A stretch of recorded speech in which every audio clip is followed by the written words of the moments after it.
사교육이 있어야만 1등급을 받을 수 있다라는 생각이 많을 것 같은데 우리나라가 교육열이 굉장히 높잖아요. 만약에 100이라는 공부가 필요하다면 200을 향해 달려가고 있는 것처럼 보이고 120, 150 정도를 하는 학생들한테 넌 왜 못하니? 라고 우리 기성세대들이 반성해야 될 건 너는 왜 이상해지지 않냐? 라고 얘기하는 것이 아닌가라는 반성도 좀 필요해서 부족한 부분을 메우는 노력이 더 필요하다고 생각이 들고요. 다만 이제 부족한 부분을 메우는 게 안녕하세요. 저는 이번에 사교육 없이 1등급 받는 수학교육법이라는 책을 집필하게 된 21년차 고등학교 수학교사 오정훈이라고 합니다. 그동안 학생들을 좀 지도하다 보면 학생들이 처음에 방향을 잘못 잡아서 수학을 좀 힘들어하는 것을 많이 보게 됐고요. 이에 대한 안타까움을 좀 많이 느끼게 됐습니다. 그래서 학부모님들께서 잘 아시고 초등학교 시절부터 학생들을 어떻게 하면 지도하면 좋을지에 대한 책을 집필하게 됐습니다. 이 책을 통해서 많은 분들이 올바른 방향으로 수학교육을 할 수 있게 되기를 간절히 바라고 있습니다. 감사합니다. 교사로서 학생들의 사교육 의존 현상에 대해 어떻게 생각하시나요?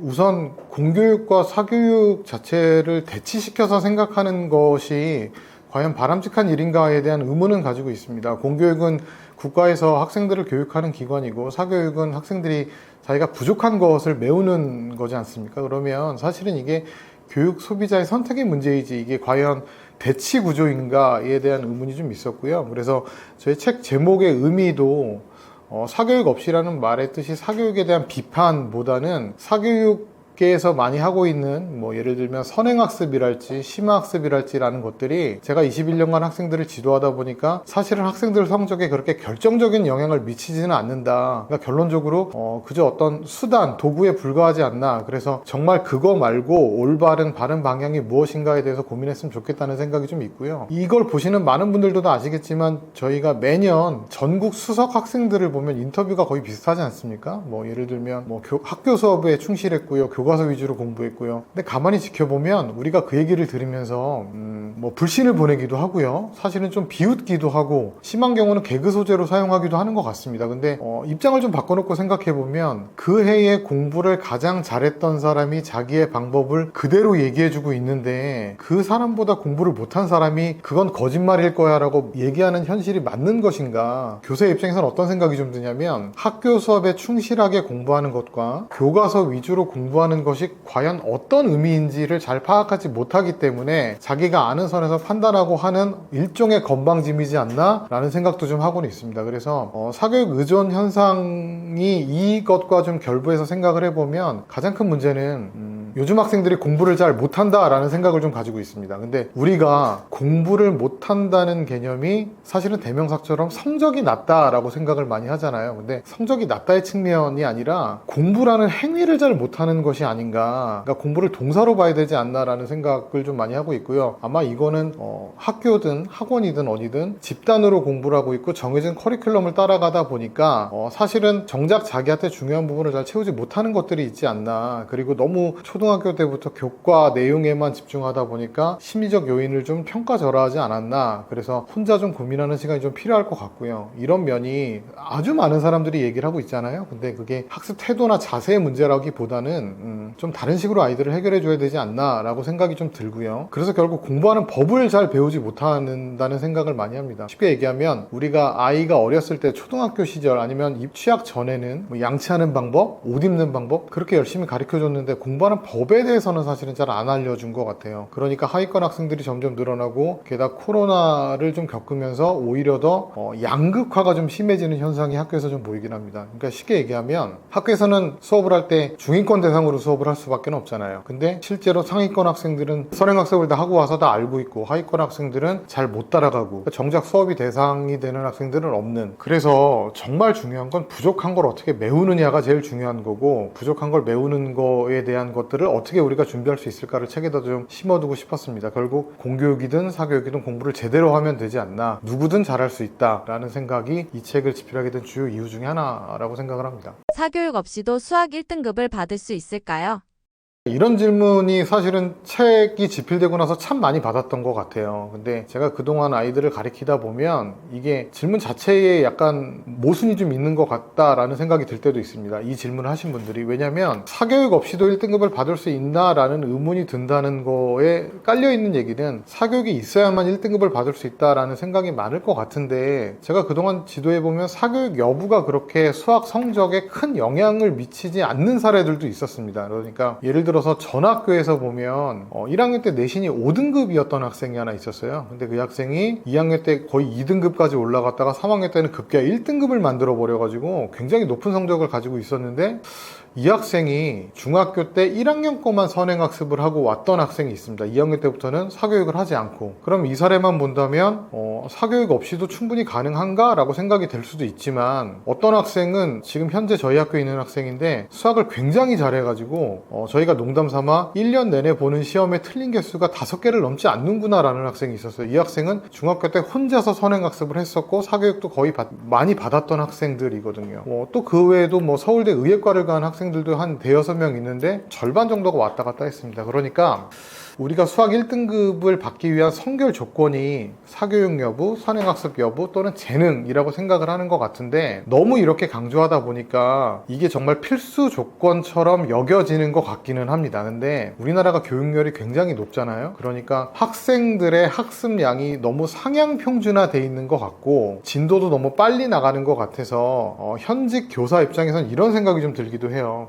예를 들면 우리가 수학을 1등급 아니면 만점을 받기 위해서 만약에 100이라는 공부가 필요하다면 거의 대다수의 학생들이 200을 향해 달려가고 있는 것처럼 보이고, 그러기 때문에 120, 150 정도를 하는 학생들한테 넌 왜 못하니? 라고 경고하는 것 같은 느낌도 좀 있습니다. 근데 방향성도 좀 달라 보이고요. 그래서 공부를 제대로 하는 게 무엇인지에 대해서 좀 고민을 해봤으면 좋겠고요. 특히 부모님들이 이렇게 공부를 많이 하기 위해서는 수학이 재밌어야 된다고 하는데, 사실 수학을 재밌어 하는 학생들은 그렇게 많지는 않거든요. 현실적으로. 저도 한 명 정도 본 것 같습니다. 그러니까 우리가 얘기하는 극상위권 학생들이 스스로 공부 계획도 세우고요. 시간 통제도 해가면서 하는 게 일반적인 학생의 모습은 아니라고 보여지잖아요. 그러면 어쩌면 우리 기성세대들이 좀 반성해야 될 건, 너는 왜 이상해지지 않냐? 라고 얘기하는 것이 아닌가라는 반성도 좀 필요해서, 필요한 공부가 있어야 되고, 그걸 위해선 선행학습이나 심화학습보다는 자기가 문제가 되고 부족한 부분을 메우는 노력이 더 필요하다고 생각이 들고요. 다만 여기서 이제 부족한 부분을 메우는 게 선행학습이나 심화학습을 하기 위한 선결 조건이라고 보는 게 아니라 이게 가장 중요하다라는 생각을 하는 게 굉장히 중요하지 않나 라는 생각을 좀 가지고 있습니다. 수학은 한번 흥미를 잃어버리거나 기본기가 탄탄하지 않으면 점수 잡기 어려운 과목이다라는 말이 있는데 어떻게 생각하시나요? 방금도 말씀드렸지만 어떤 흥미라는 거가 성과를 올리고 내가 잘한다는 거가 느껴져야만 생기는 거잖아요. 그러니까 반대로 얘기하면 누구나 잘하는 걸 좋아하기 때문에 처음에 싫어하는 게 지극히 당연한 상황일 수도 있습니다. 제가 책에서 이제 제가 하는 운동 중에 제가 복싱을 하고 있는데, 복싱의 예를 들었어요. 제가 한 6년 정도 한 것 같습니다. 근데 복싱 처음 할 때 저도 무지 재미없었거든요. 계속 줄넘기만 시키고 막 스텝 훈련만 시키고, 근데 막 기술을 배우다 보니까 이제서 좀 재밌어지는 것 같습니다. 근데 지금도 훈련하기는 싫어요. 똑같습니다. 그러니까 어찌 보면 흥미가 생겨서 수학이 재밌어지는 상황이 아니라, 처음에 수학을 할 때 공부를 할 땐 다 싫어하는데 그거를 적절하게 좋은 공부 방법으로 하다가 자기가 성과가 올리고 내가 좀 잘해지고 있구나를 느끼면 그때부터 좀 흥미가 생기지 않나, 선후관계가 좀 바뀌어 있지 않나. 그러니까 처음에는 우리 아이가 수학을 잘하기 위해서 흥미를 느끼게 해줘야 되겠다가 아니라, 조금 처음에 공부하기 힘들더라도 성과를 올리게 어찌 보면 어느 정도의 강요도 좀 포함을 시키면서 공부를 하는 게 맞지 않나라는 생각이 있습니다. 그래서 근래에 좀 그런 얘기들이 많은 것 같아요. 결정적 시기, 수학을 잘하기 위한 결정적 시기라는 말이 있는데 저는 사실은 개인적으로 이런 말에 동의하지는 않습니다. 왜냐하면 결정적 시기가 있다면 수학 성적이 올라가는 학생들이 그리 많지 않을 거잖아요. 근데 충분히 많이 있는 것 같고요. 그래서 다만 성적을 올리기 위해서 어느 정도의 노력이 필요한가에 대한 생각은 좀 하셔야 되는 게, 가끔 이런 아이들이 있어요. 이제 제가 3학년 2학년 담임이나 3학년 부장을 오래 했고 지금도 3학년 부장을 맡고 있는데 아이들이 공부에 대해서 상담을 하다 보면 선생님 저 작년보다 열심히 해요. 열심히 하고 있어요. 이런 얘기를 합니다. 그러니까 비교 대상이 입시라는 거는 상대평가이기 때문에 작년에 나와 올해의 나를 비교하면 되는 게 아니라 올해의 나와 올해 나의 다른 친구들과 비교를 해야 되는 거잖아요. 그래서 기준선이 좀 낮다. 그러니까 기준선을 좀 높일 필요 있다라는 생각도 좀 있고요. 두 번째로 이제 기본기 문제인데 기본기 문제는 뭐 당연히 중요하죠. 근데 제가 간혹 설명회를 가거나 아니면 학부모님들하고 상담할 때 이런 질문을 드릴 때가 있습니다. 수학이 중요한가요? 수학이 중요하다고 생각하시나요? 다들 예 중요합니다. 중요합니다라고 말씀을 하세요. 근데 반대로 그러면 수학이 왜 중요할까요? 이렇게 물어보시면 답변이 잘 안 나오는 경우가 있습니다. 그러면 이제 이렇게 물을 때가 있어요. 수학이 중요한 겁니까? 수학이 중요하다고 하나요? 라고 질문을 드릴 때가 있어요. 그러니까 정확한 이유를 좀 알고 계셔야 될 것 같은데 물론 당연히 첫 번째는 성적을 산출하는데 수학의 비중이 굉장히 크다인 거겠죠. 수치상으로 당연히 중요합니다. 예, 그래서 근데 두 번째 특징이 수학의 과목의 특성이 있습니다. 수학 과목의 특성, 위계성을 가지고 있다고 하는데 굉장히 무서운 성질이거든요, 사실은. 그래서 기본기가 왜 탄탄해야 되냐면 이런 질문이 많습니다. 어떻게 하면 수학 공부를 잘하나요? 우리 아이를 어떻게 교육시키면 수학을 잘할까요? 라는 질문이 많습니다. 그런데 이 질문의 답이 뭐랑 똑같냐면 영상을 보고 계시는 학부모님들께서도 굉장히 궁금해 하시는 수학을 잘하는 아이들은 어떻게 공부하길래 잘할까? 인 거죠. 그거랑 답이 똑같습니다. 이유가 뭐냐면 다들 뭐 재능 아니면 뭐 타고 태어난 수학 머리 이렇게 생각하시는데 명백하게 하나도 고민 없이 바로 말씀드릴 수 있는 건 축적된 학습량 때문에 잘합니다. 예, 무조건 축적된 학습량 때문에 잘하기 때문에 상위권 학생들을 잘 보시면 잠깐 공부를 하지 않았다고 성적이 잘 떨어지지도 않아요. 게다가 그 아이들은 여러 수학 문제 단원들이 있고요. 유형들이 있는데 특별히 약점을 가지고 있지도 않습니다. 사실은. 게다가 약점이 생긴다고 하더라도 그동안 그 수학 학습량을 축적시키면서 자기가 약속을 극복해온 방법들을 잘 알고 있기 때문에 금방 복구시키는 경우가 많아요. 그러니까 상위권 학생들은 이만큼 축적이 돼 있다고 생각을 할 수 있겠죠. 근데 중위권 학생들은 축적량이 적은 겁니다. 그러니까 이 학생들은 공부를 하려면 이만큼을 따라가야 되는 거죠. 근데 중위권 학생들의 가장 큰 고민 중에 하나가 이런 거예요. 선생님 아무리 공부해도 성적이 오르지 않아요. 이유가 뭐냐면 이 정도 축적돼 있는 중위권 학생들이 이만큼 축적하는 동안에 여기 이만큼 축적돼 있는 상위권 학생들이 가만히 있지 않거든요. 더 축적되거든요. 근데 문제는 중위권 학생들이 이렇게 축적시키는 속도보다 상위권 학생들이 이미 축적된 경험이 쌓여서 훨씬 빨리 하기 때문에 이게 굉장히 무서운 겁니다, 사실. 그래서 기본기를 다지는데 중요하고, 그러니까 선행학습이나 심화학습보다 기본기가 중요하다고 말씀드리는 이유 자체가 이 무서운 수학의 위계성 때문에 그렇기 때문에 초반부터 빨리 자기가 부족한 것을 메우는 노력이 정말 중요하다라고 생각을 가지고 있습니다. 수학 머리와 수학 성적은 상관이 있을까요? 그러니까 이게 정말 책을 쓰면서 말씀드리고 싶었던 주제 중에 하나예요. 그러니까 수학 머리. 제가 수학 교사인 걸 아는 분들, 또 전도 나름대로 열심히 해왔으니까 뭐 교과서도 집필하고 그래 왔기 때문에 또 이 책도 집필하고 그래 와서 뭐 저희 와이프 친구들이나 아니면 저희 아이의 친구의 부모님들이 와서 수학 공부 어떻게 하면 좋은지를 이렇게 질문하실 때가 있어요. 그러면 정말 하나도 빠짐없이 다 말씀드리거든요. 정말 하나도 빠짐없이 저희 아이한테 했던 방법들을. 근데 이게 이제 좀 어렵게 느껴지실 수도 있죠. 하는 방법이. 그러면 가만히 듣다 마지막에 꺼내시는 말이 우리 아이는 수학머리가 없나 봐요. 이렇게 말씀하시는 경우가 많습니다. 그러면 정말 마음이 답답해지거든요. 정말 마음이 답답해지는 이유가 뭐냐면 우선 수학머리라는 개념을 너무 낮게 보는 것 같아요. 그러니까 수학머리라는 게 분명히 있긴 합니다. 있긴 하는데 이게 단순히 고등학교까지 배우는 수능시험 문제를 풀기 위한 정도의 수학머리가 아니고 이건 우리가 이른바 교과서에서나 보는 뭐 가우스, 뭐 페르마 이런 천재들이 가지고 있는 거기 때문에 이건 굉장히 그러니까 재능의 영역인 거죠. 근데 수능 수학을 풀기 위해 수학머리가 필요하다라면 우리나라의 수능시험을 풀기 위해선 재능이 필요하다는 얘기잖아요. 그러면 우리나라 교육과정은 완전히 잘못된 겁니다. 그러니까 우리나라 교육과정은 재능을 가진 아이를 선별하기 위한 교육과정인 거죠. 그건 아니지 않습니까? 그래서 제가 아이들을 지도하다 보면 사실은 누구나 다 잘할 수 있습니다. 근데 우리는 수학 머리가 없어서 못하는 것 같아요 라는 이 말이 단순히 틀린 걸로 끝내시면 안 되고 이게 얼마나 나쁜 결론이고 좀 심하게 얘기하면 날로 먹겠다라고 생각하는 나쁜 결론인지를 좀 생각하셨으면 좋겠는 게, 이렇게 말씀을 드려요. 누구나 다 기본은 이렇게 있잖아요. 그럼 상위권이 이렇게 성적이 올라와 있을 겁니다. 그러면 이 과정에서 이 상위권 학생들은 학습량을 축적시키면서 굉장히 힘든 고통의 시간도 견뎠을 거고 굉장히 인내의 시간도 버텼을 거예요. 그러면서 아주 힘들게 쌓아 올려오면서 이 과정까지 왔는데, 이 학생들의 이런 노력은 고려하지 않은 채 이 학생이 잘하는 이유는 수학머리가 있는 거, 내가 못하는 거, 혹은 우리 아이가 못하는 거는 수학머리가 없는 거라면 너무 쉽게 생각하는 거죠, 이 학생들의 고통을. 그래서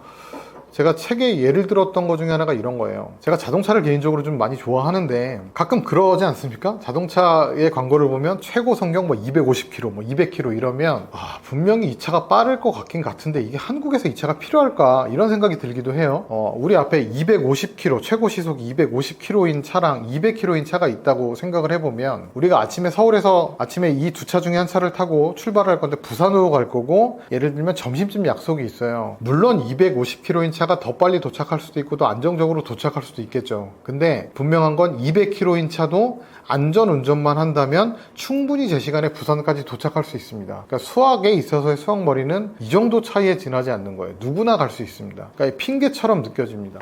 몇 년 전에 어떤 상위권 학생이 독서실에다 이런 메모를 써놓은 적이 있어요. 그래서 인터넷상에 화제가 됐었는데, 여기서 자기가 제일 늦게 나가게 된 거죠. 그러니까 독서실에 남아있는 게 자기밖에 없는 걸 깨닫고, 내가 여기서 공부를 제일 잘하는데 내가 제일 열심히 한다 라는 말을 남겨가지고 인터넷에 화제가 된 적이 있습니다. 부모님들도 수학머리에 관련된 얘기는 아이들한테 안 하시는 게 좋습니다. 아이가 그런 생각을 갖지 않고 정말 열심히 고민하고 학습량을 채우는 게 수학을 잘하는 유일한 방법이다 라는 생각을 가지셨으면 좋겠고, 수능 수학을 하는 데는 수학적 재능이 필요한 게 아니라 학습량이 필요하다라는 생각을 꼭 말씀드리고 싶었습니다. 아이들이 스스로 공부하도록 만들려면 어떻게 하는 게 좋을지 선생님만의 노하우가 있으신가요? 이런 예를 많이 들어드려요. 주변에 정말 극상위권 아이들 있지 않습니까? 전교 1, 2등 하는 극상위권? 근데 학교에서 보든 아니면 어머님, 아버님들이 친구의 자녀 중에 그런 아이를 보든 걔네들 맨날 바쁘지 않습니까? 맨날 공부하고 하루 종일 공부해요. 아까 예를 들어 드렸던 제일 늦게 가고. 근데 일반인들의 입장에서는 그게 좀 이상해요. 왜냐면 쟤네 다 할 것 같은데, 그리고 문제도 다 풀 것 같은데, 근데 매일 공부해요. 그러면 우리 입장에선 도대체 할 게 뭐가 남았길래 그렇게 공부를 하나 싶을 거잖아요. 근데 제가 만난 극상위권 아이들의 특징은 뭐냐면 매일매일 해야 되는 공부의 계획들이 있었습니다.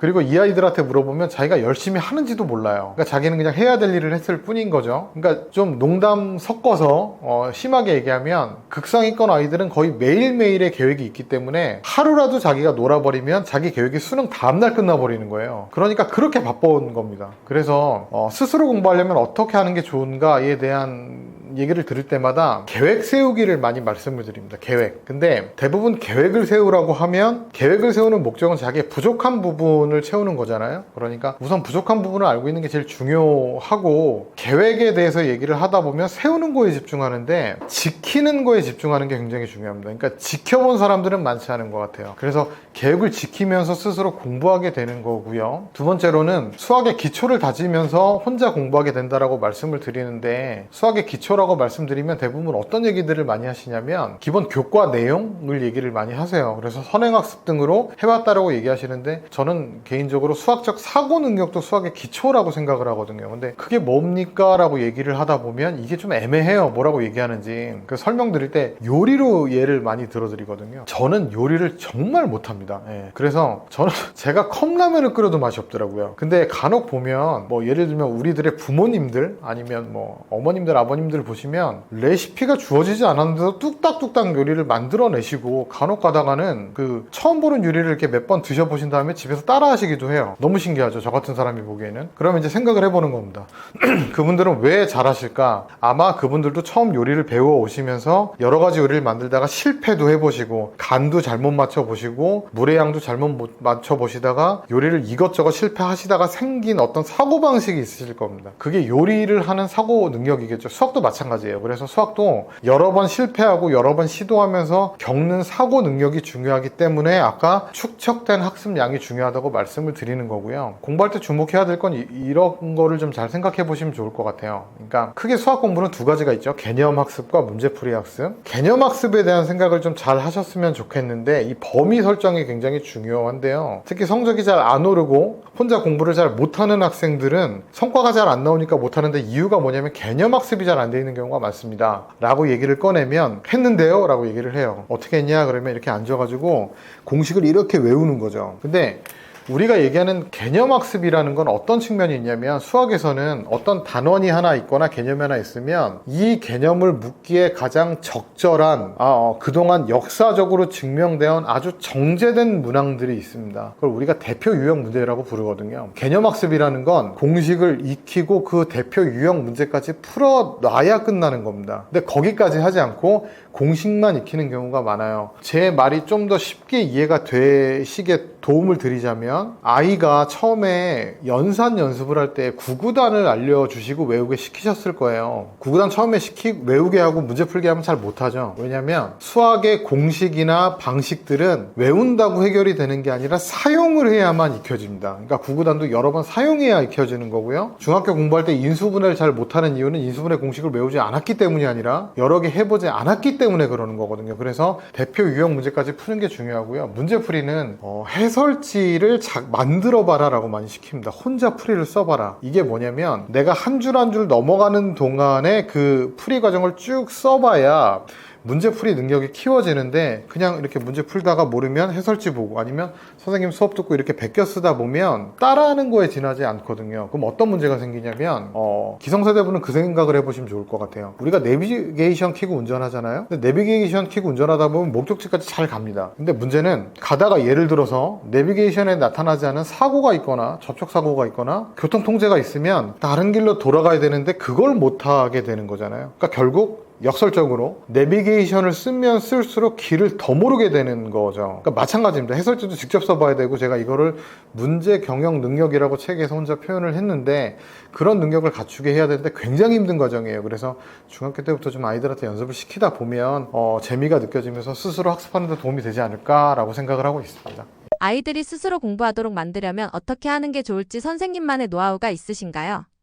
이런 거죠. 자기주도 학습 능력은 학부모님들의 워너비잖아요. 워너비. 내가 잔소리하지 않아도 뭔가 뭘 하지 않아도 애가 혼자 앉아서 공부를 시작해서 끝내는 기억하셔야 될 게 뭐냐면 그게 그냥 태도나 어떤 본인의 생각 변화로 이루어지는 게 아닙니다. 그러니까 자기주도 학습처럼 그렇게 소중한 능력이 어떤 팩폭이라든가 어떤 그 공부를 굉장히 잘했거나 이런 사람들의 조언이나 강연을 듣고 해결되지 않거든요. 그러니까 이런 거예요. 어머님들이나 아버님들이 공부를 잘 안 하는 아이들, 야, 좀 집중해서 공부해봐. 아니면 야, 좀 열의를 가지고 해봐. 이렇게 말씀하셨을 때 아이가 그러니까 농담으로 아, 맞다. 내가 열의를 깜빡했구나. 앞으로 열의를 가지고 이렇게 되지는 않지 않습니까? 그러니까 이게 철학이나 생각이 부족한 게 아니고요. 공부는 원래 하기 싫은 겁니다. 그러니까 이렇게 생각하시는 게 좋아요. 아이들이 공부를 하기 싫어하는 건 디폴트다. 그러니까 이걸 긍정적으로 바꿔주는 게 중요하다라는 생각을 하시는 게 좋고요. 그러기 위해서는 수학에 대한 긍정적인 환경을 만들어주시는 게 가장 좋습니다. 라고 말씀드리면 애매하시잖아요. 이게 뭐랑 똑같은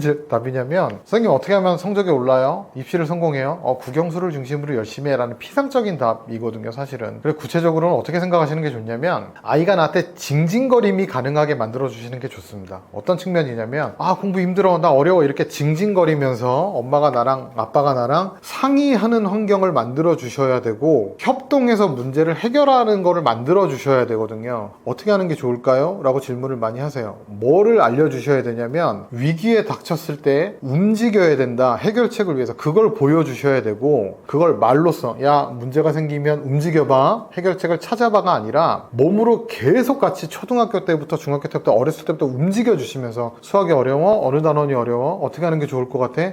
강의가 필요할 것 같아요. 강의를 같이 인터넷으로 찾아보시고 문제를 좀 더 풀어봐야 될 것 같아요. 그럼 같이 서점에 가시고 이러면서 이런 환경을 만들어 주셔야만 아이가 혼자 공부를 할 수 있게 되는 것이 좀 커서 직접 움직여 주시는 게 제일 중요하다라고 생각을 합니다. 대부분 그냥 커리큘럼을 제시하시거든요. 여기까지 해봐. 여기까지 하면 잘 될 거야. 그저 강요에 지나지 않게 됩니다.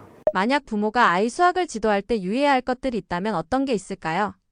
가끔 이런 말씀을 드려요. 아이가 만약에 뭐 예를 들어 초등학교 5학년이에요. 예를 들어서. 근데 만약에 그 아이가 첫째라면 아이도 자기의 인생에서 초등학교 5학년은 처음인 거고요. 부모님도 초등학교 5학년의 학부모이신 거는 처음이신 거예요. 그러니까 결론적으로 얘기하면 아이가 첫째든 둘째든 간에 부모나 아이나 항상 초보일 수밖에 없습니다. 사실은 교육에서는. 그러니 내가 항상 부족하다는 생각이 많이 들게 되고 정보를 찾으시게 되고 어쩔 수 없이 정보량이 적기 때문에 믿을 수밖에 없게 되는 경우가 많아요. 그래서 아이가 공부를 잘 하지 못하는 거를 마치 부모님의 잘못인 양 막 돌리는 것도 좀 무리가 있습니다. 왜냐면 노력하고 계시니까. 그런데 이제 부모님들한테 제공되는 그 정보가 대부분 진도나 교과 내용, 심화 이런 데 집중이 많이 되는 게 문제인 거고요. 아마 뉴스 보도로 피사라는 국제학업 성취도 평가 결과를 많이 보셨을 거예요. 그러니까 우리나라 학생들이 수학은 잘하는데 정서적인 측면이 약하다. 그 부분이 되게 중요해서 정서가 중요하다는 생각을 하시는 게 좋은데 초등학교, 그러니까 우리가 이른바 중학년, 그러니까 3, 4학년까지는 가정에서 부모님이 수학을 가르쳐 주시는 일도 많으실 겁니다. 근데 그 이후부터는 좀 수학 내용이 잘 기억이 나시지도 않고, 그러니까 전공자나 교육 쪽에 종사하시지 않으면 그 이후에 지도하기 어려우실 상황이 많으실 겁니다. 근데 그게 자책하실 일도 아니고 부모님의 잘못도 아니고요. 사실은 더 심하게 말씀드리면 지도하시면 안 됩니다. 왜냐하면 그 과정에서 5개념이 속출해버리고요. 교육과정을 막 넘나드는 일들이 생겨요. 왜냐하면 특히 초등학교 과정은 제가 가끔 이렇게 얘기해요. 우리의 그 건방진 기성세대들은 초등학교 1학년 때부터 6학년 때까지 내용 다 알잖아요. 그럼 초등학교 3, 4학년이 지도하면 본인이 아는 방법을 그냥 지도를 해버립니다. 애는 여기까지 배우지 않았는데. 근데 아이들은 어머니 아버지가 지도해 주시면 이걸 모른다고 얘기하면 내가 공부를 또 할 수도 있잖아요. 그리고 무섭잖아요. 그러니까 그냥 안다고 얘기하는 경우가 많습니다. 그래서 그 교과 내용보다는 올바른 습관 기르기에 집중하시는 게 좋고, 그래서 초등학생들한테는 이런 겁니다. 그러니까 가르치기 너무 어려운데 학원 보낼까요? 제가 노력했는데 잘 안 되는데 학원 보낼까요? 하셨나를 생각을 해보셔야 돼요. 내가 하셨나? 근데 정말 중요한 게 뭐냐면 제가 4가지를 제시를 많이 해드려요. 초등학교 학부모님들이 하셔야 될 거. 첫 번째, 교육과정 읽어보기. 우리나라는 인터넷에 다 공개되어 있습니다. 교육과정을 읽어보시면 우리 아이가 그동안 뭘 배웠고 지금 뭘 배우고 있고 앞으로 뭘 배울 건지 그걸 보시면 나한테 들어오는 조언들이 적절한 건지를 판단하실 수 있을 겁니다. 책에서는 분수 예를 들어서 설명을 좀 해드렸는데 그거랑 성취 기준을 보시면 어떻게 하면 아이한테 좋을지를 좀 판단하실 수 있을 것 같고요. 두 번째로는 방금 말씀드렸던 건방진 기성세대가 되지 않기 위해서 설명할 준비를 하시는 게 굉장히 중요합니다. 저희 아이가 이제 초등학교 6학년인데 아이들이 가끔 수학 문제를 저한테 물어보러 가지러 오면 저는 현직 수학 교사잖아요. 21년 차? 저도 해설지를 봐요. 그러면 저희 아이들도 약 올립니다. 아빠는 고등학교 수학 선생님이면서 초등학교 문제도 못 푸냐? 막 이렇게 하는데 저도 풀 줄 알겠죠. 어떤 설명이 이 아이한테 적절한지를 판단을 해봐야 됩니다. 그러니까 예를 들면 이런 거예요. 제가 가끔 초등학교 학부모님들한테 개념서는 중요한데 심화 문제는 굳이 안 푸셔도 된다라고 말씀드리는 경우가 있는데 이게 뭐냐면 초등학교 심화 문제집에는 교육과정을 살짝 넘어가는 것들이 있습니다. 그걸 초등학교의 수준으로 어떻게 설명할지가 굉장히 중요하거든요. 그래서 해설지를 한번 확인해 보시는 게 좋고요. 그 다음에 연산 연습은 아무리 강조해도 지나치지 않습니다. 그래서 저도 책에다가 연산 연습을 시키는 방법, 중요성에 대해서 최대한 할애를 좀 해드렸는데 연산 연습은 단순히 이렇게 보지만 않으셨으면 좋겠습니다. 그러니까 산수, 기능, 그러니까 연산을 틀린 건 너의 실수 이 정도가 아니라 연산 연습을 통해서 아이들이 깨달을 수 있는 것들이 대단히 많거든요, 사실은. 그래서 너무 속도에 집착하지 마시고 스킬에 집착하지 마시면서 매일매일 조금씩 해주시는 게 초등학교에서는 꼭 필요하고요. 마지막으로 초등학생들한테 정말 필요한 건 저는 뭐라고 생각하냐면 공부하다 보면 참 힘든 과정들이 있어요. 그걸 버텨내는 힘, 그걸 공부 체력이라고 저는 부르는데 그걸 키워주시는 게 굉장히 중요합니다. 우리 어른들도 그러지 않나요? 무슨 일을 하다 보면 힘든 일이 생기면 내가 할 수 있을까? 혹시 내가 하는 방법이 맞나? 라는, 그래서 그런 걸 이겨내는 공부 체력, 이건 고등학교 때까지 중요하거든요. 그러기 위해서는 아이들한테 자신감이 필요하고요. 그 자신감을 길러주는 초등학생들한테 1번은 뭐냐면 성공 경험이라고 생각합니다. 저는 누가 뭐라고 해도 학부모님들이 초등학교 때 진도 좀 느려도 괜찮습니다. 심화 문제 좀 느려도 괜찮은데 무조건 키워줘야 되는 건 성공 경험이라고 생각을 해요. 그래서 성공 경험을 반드시 주셔야 되고 이걸 주시는 가장 좋은 방법을 꼭 말씀드리고 싶은데 첫 번째는 고장난 라디오가 되셔라 라고 말씀드리거든요. 이게 무슨 뜻이냐면 성공 경험을 준다라고 생각하면 아이들을 어떻게 격려해 준다고 생각을 많이 하시는데 가끔 초등학교 아이들이 그런 질문을 할 때가 있으실 거예요. 뭐냐면 수학 왜 배워야 돼요? 동계산만 할 줄 알면 되지 않아요? 그러면 아이는 아이는 지금 이 상황에서 정말 부모님한테 궁금한 게 수학을 정말 왜 배워야 되나, 동계산만 할 줄 알면 되지 않나가 궁금한 건 아닐 겁니다. 뭐냐면 부모님과 논쟁을 벌이고 싶은 거예요. 그래서 오늘 공부를 하기 싫은 거, 그때 부모님이 그게 아니라 수학을 왜 배워야 되냐면 이라고 설명하시다 보면 논쟁자가 되시고 싸움이 시작되고 싸우셔야 되거든요. 그래서 지속적으로 아니야, 공부는 해야 되는 거야, 아까 엄마가 얘기해줬잖아를 반복하시는 게 좋고요. 추가로 설명드리면 이렇게 반복하시다 보면 아이가 입이 나와서 이제 어떻게든 하게 되겠죠. 그걸 해내면서 이제 성공 경험이 쌓이는 겁니다. 두 번째는 계획 지키기. 이건 아까 중요하다고 말씀을 드렸던 부분이고, 세 번째로 가정에서 꼭 하셨으면 좋겠는 게 구체적인 칭찬입니다. 뭐냐면 어떤 과제를 해내면 잘했어, 대견해, 이렇게 하면 아이는 자기가 뭘 잘했는지 모르거든요. 그러니까 아이가 어떤 걸 해내면 네가 해낸 게 성공이야를 느끼게 해주셔야 됩니다. 그래서 구체적으로 이렇게 복잡한 계산을 해냈다고, 이렇게 긴 문제를 네가 다 풀었어 라고 말씀을 해주시면서 내가 해낸 걸 성공으로 느끼게 해주시는 게 좋고요. 그 다음에 좀 아이가 어느 정도 알게 되면 아이가 설명을 좀 하게 해주셔서 설명의 성공함으로 성공 경험을 느끼게 해주시는 게 좋습니다. 그러니까 제가 책에다도 이 부분을 굉장히 많이 할애했던 이유가, 누가 뭐라고 해도 초등학생한테 가장 중요한 건 공부 체력, 그걸 키워주는 게 성공 경험이다를 꼭 강조하고 싶어서, 그래서 아이의 수학 지도를 할 때 초등학생일 경우에 이런 부분을 좀 지켜주었으면 좋겠다라고 말씀을 드리고 싶습니다. 아이가 저학년인 경우 부모가 맞벌이 부부일 때 어떻게 이끌어주는 게 좋을까요? 맞벌이 부모님들께서는 아마 항상 내가 아이를 뭔가 부족하다라고 많이 느껴지실 거예요. 내가 외벌이이신 분들보다 잘 못 챙겨주고 있다.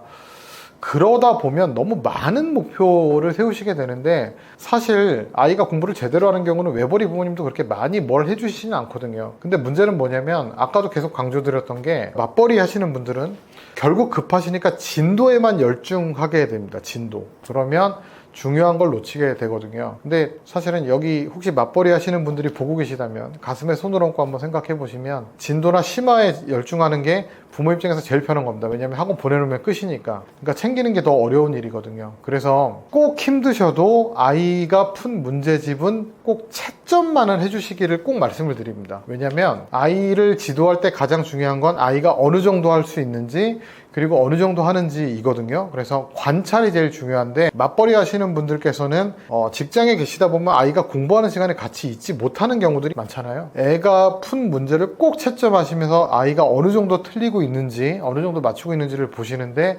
그러면서 자꾸 아이를 질책하시지 말고 상황에 대해서 잘 인지하고 계시면서 아이랑 주말에 적절히 계획을 세워주시는 게 좋고요. 두 번째는 이제 상담이 굉장히 중요하다는 말씀을 많이 드립니다. 저도 학교에서 상담을 많이 하니까 부모님들은 아이를 칭찬해 주시면 좋아하시죠. 당연히 좋아하시죠. 근데 단점을 말씀드리면 좀 민감해 하시는 경우도 있고요. 간혹 하다가 부모님들이 아이를 대변해 주시는 경우도 있어요. 저희 아이가 그러진 않은데 이번 시험에 긴장해서, 아니면 그날 저랑 있을 땐 잘해요, 이렇게. 근데 사실은 자기 아이를 잘 알지 못하는 경우들도 많으시거든요. 그리고 가르치는 사람은 아이들에 대한 단점을 얘기할 때는 굉장히 많은 고민을 하고요. 이 얘기를 해도 되나, 어떻게 전달해야 되나 고민도 하고요. 특히나 문제가 커지기 전에 미리 말씀드리는 경향이 있으니까 상담에 대한 거를 잘 믿어주시면서 아이랑 선생님이랑 잘 상의하시다 보면 맞벌이시라고 아이가 부족하거나 그런 일은 없으실 거니까 딱 두 가지를 잘 기억해 주셨으면 좋겠어요. 채점해 주시는 거, 상담을 진지하게 잘 받아주시는 거. 그러면 아이도 충분히 잘할 수 있습니다. 스스로 공부하는 습관을 적응시키기 위해 어떤 방법이 필요할까요?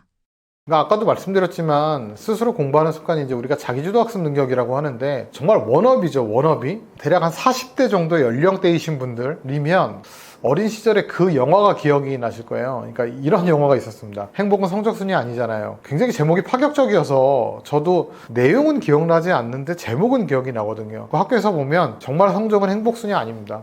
성적이 낮아도 행복한 아이들 많거든요. 근데 반대로 성적은 행복순이었습니다. 그러니까 행복하게 공부하는 아이들이 성적이 좀 좋았었어요. 그러니까 아까도 말씀드렸지만 피사 결과에서 우리나라 학생들의 자신감이 좀 떨어져 있다라는 결과도 있었고요. 특히나 수학이 불안해요, 막 이런 말씀 많이 하시잖아요. 근데 수학 수학계에서, 수학 교육학계에서 수학 불안이라는 용어가 학술 용어고 여러 수학 교육학자들의 연구 주제이기도 합니다. 그 정도로 수학 불안에 대해서도 연구를 많이 하고 있고, 그래서 정서적인 측면도 중요하다고 생각을 하거든요. 그래서 이런 부분이 극복이 돼야만 스스로 공부를 할 수 있는데, 많은 교육학 연구 결과에 의하면 몰입이라는 마음의 상태가 자기주도 학습 능력을 키우는데 가장 큰 역할을 한다고 합니다. 그러니까 집중해야 되는 거죠, 집중. 근데 그 집중이라는 게 정의 자체가 뭐냐면 즐거운 심리 상태라고 합니다. 그러니까 어떤 거냐면 시간이 지나는 것도 모르게 집중을 하면서 공부를 하다 보니까 자기주도 학습 능력이 길러지고, 그건 더 큰 차원의 몰입을 갖고 와서 정말 공부를 열심히 잘하게 되고, 그래서 몰입을 어떻게 시켜주느냐가 스스로 공부하기에 도와주는 가장 큰 요소고요. 그 몰입을 도와주는 게 가장 큰 요소가 뭐냐라고 한 여러 가지 연구 결과에 거의 공통적인 의견은 뭐냐면 아이들에게 자율성을 주는 거라고 얘기를 합니다. 근데 자율성이 자유가 아니고요.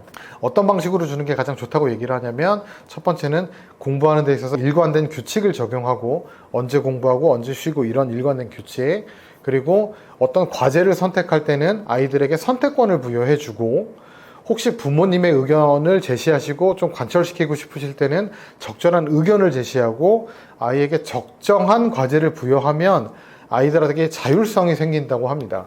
그럼 이 자율성 중에 이 처음 세 가지 있죠. 일관된 규칙, 그 다음에 선택권 주기, 이유 제시. 이걸 아이들에게 주다 보면 아이들은 어떤 과제를 하는 데 있어서 내가 선택했다라는 어떤 자율성을 가지게 되면서 이 과제를 해내야만 하는 정당성을 가지게 되고요. 마지막에 적절한 과제를 해내면서 성공 경험을 가지게 되면서 자율성이 느껴지고, 그러면서 몰입하게 되면서 아이들은 점점 자기주도 학습 능력을 키우게 됩니다. 혼자 공부를 하면서 뭔가 성과를 올리게 되고, 또 부모님이 어떤 보상도 주시면서 점점 더 성취 경험을 느끼게 돼서 공부를 잘하게 되죠. 보상 주시기를 하다 보면 부모님들이 그런 말씀을 하실 때도 있어요. 애들이 보상만 원하고 공부를 하지 않을까. 근데 아이들은 그렇지 않습니다. 그렇게 단순하지 않습니다. 아이들은 사실은 본인이 성장하고 있다는 걸 가지고 점점 더 성장하기 때문에 이렇게 자율성을 주시면서 하시다 보면 혼자 스스로 공부한 아이를 보시게 될 거라고 생각을 하고 있습니다. 수학 공부 잘하는 방법에 대한 질문을 참 많이 받습니다. 농담 삼아 말씀드리는 거예요. 우리나라 학부모님들은 참 수학적이다 라고 말씀드릴 때가 있습니다. 무슨 얘기냐면, 수학은 공식을 알아야 되지 않습니까? 학부모님들도 공식을 찾는 것 같아요. 수학 잘하기 위한 공식. 그래서 이른바 턴키죠. 한 번에 잘할 수 있는 방법을 알려주세요. 쉽게 가고자 하는 마음은 이해를 하겠는데, 그런 방법이 있으면 누구나 잘할 수 있지 않을까요? 없습니다, 사실은. 없어요. 그래서 아까도 말씀드린 것처럼 수학 잘하는 방법이 뭔가요? 모르세요가 답이거든요. 제가 오늘 계속 드렸던 말씀들이 열심히 해야 된다, 계획을 세워야 된다처럼 자극적이지 않은 이야기일 수 있습니다. 그런데 참 많은 사람들이 자극적이지 않은 이야기들을 계속해서 말씀드리고, 그러면 학부모님들은 이게 좀 지루하니까 뭔가 자극적인 어떤 턴키가 있을까라고 찾고 있기는 해요. 왜 많은 사람들이 그런 얘기를 하는지를 한번 생각해 보셨으면 좋겠습니다. 몇 학년이면 몇 학년까지 끝내야 돼, 몇 학년 때는 이 정도 문제집은 풀어야 돼 처럼 수학을 잘하는 공식은 없습니다. 몇 학년 때 어디까지 끝내야 되냐라는 것도 우리가 평소에 쓰는 케바케라고 하죠. 학생에 따라서 틀립니다. 제가 책에서 계속 언급했던 게 뭐냐면, 선행학습은 하는 게 아니라 자격을 갖추면 자연스럽게 되는 것이라고 말씀을 드렸거든요. 그러니까 심학습도 마찬가지고요. 수학을 잘하는 공식은 없습니다. 그냥 열심히 해야 된다. 그러니까 우리가 알 수 있는 방법이 맞다. 제가 여기 나와서 이렇게 드리는 이유는 뭐냐면, 의심되시잖아요. 딴 게 있을 것처럼. 맞습니다 라는 확신을 드리고 싶어요. 그냥 열심히 꾸준히 예습복습 열심히 하고 수업 열심히 듣고 혼자 고민하는 게 맞다. 그 확신을 드리고 싶었어요. 21년간 고등학교에만 근무를 하게 됐습니다. 그리고 또 이게 운이 좋은지 나쁜지 모르겠지만 제가 3학년 애들하고 입시를 치러본 걸 따져보니까 17년, 8년 정도 된 것 같아요. 입시를 치른 게. 그러면서 제대로 된 수학 공부에 대해서 고민도 하게 되고, 수학을 어려워하는 학생들을 보면서 얘가 어디가 문제일까를 고민하게 되고, 근데 그러면서 결론을 좀 내리게 됐어요. 여기 보시는 부모님들한테 자녀가 굉장히 소중하지 않습니까? 저도 저희 아이가 제일 소중하지 않겠어요? 어떤 말씀을 드리고 싶냐면, 제가 그동안 쌓았던 여러 가지 노하우나 경험들을 통해서 얻은 것 중에 저희 아이에게 가장 베스트인 방법으로 공부를 시키지 않겠어요? 않겠습니까? 제가 저희 아이 가지고 실험하진 않을 거잖아요. 제가 책에 썼던 방법이 저희 아이에게 실제로 하는 방법입니다. 그래서 초등학생이든 중학생이든 고등학생이든 학부모를 두신 부모님들은 처음부터 꼭 한번 읽어보셨으면 좋겠습니다. 그래서 중학생인 학부모님이실지라도 고등학생 학부모님이실지라도 처음부터 초등학교 과정까지 한번 보시면서 우리 아이한테 이 부분이 부족했구나 한번 느껴보셨으면 좋겠고, 초등학교 학부모님들은 고등학교 거까지 좀 읽어보시면서 앞으로 이런 로드맵이 있구나를 좀 알아주셨으면 좋겠다. 그래서 정말 모든 걸 다 쏟아넣어서 작성을 하려고 노력을 했습니다. 그래서 보시면서 큰 도움이 되셨으면 좋겠습니다. 책이 내고 나서 참 여러 군데 나가서 여러 가지 얘기도 하게 되고 그렇습니다. 8월 13일에는 예스24 NC점에서 북토크도 하고 있으니까요. 많이 참여해 주시고요. 링크로 아마 제 블로그도 올려드릴 것 같은데요. 예전에 블로그로 좀 활동을 하다가 책을 쓰면서 다시 한번 블로그 활동을 해보려고 합니다. 예전에 쓰던 글들을 다 옮겨가지고 지금 하나씩 채워놓고 있는데 홍보라 많이 못 채우고 있어요. 좀 많이 들어오셔서 많은 정보도 얻어가셨으면 좋겠고, 이런 글들을 읽으면서 많이 의견도 나누었으면 좋겠습니다. 여러 가지를 말씀드리고 싶었고 여러 가지 확신들을 드리고 싶었습니다. 책을 통해서도 많은 얘기를 하고 싶었고요. 앞으로 여러분들하고 많은 소통을 하면서 정보를 많이 드렸으면 좋겠고요.